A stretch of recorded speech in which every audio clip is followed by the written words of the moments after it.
Sona kanena yuko kawakinai rai Angayoko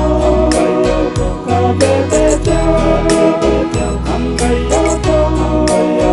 kabebeja Adikiba kabebeja Uyaho tenayuai Iyakina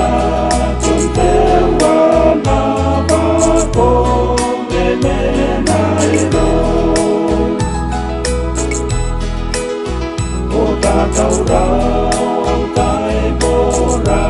ana ko korea ko kapirai nam rau roi au mang kwe tao na ko am kai au ko ka be be cha am kai au ko ka be be cha ka de ki ba Bebe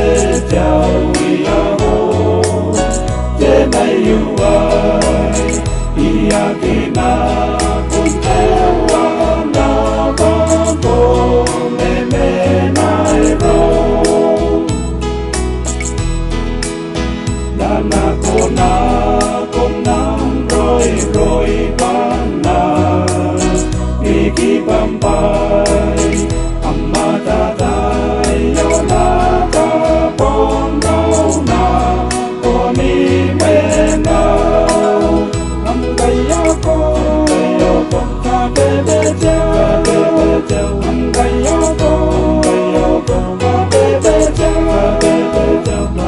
Kiba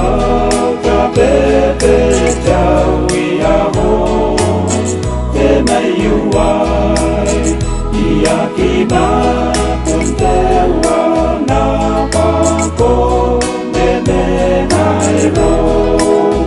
Angayako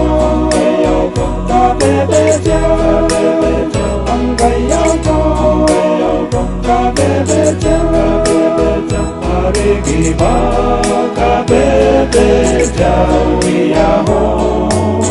tenayuai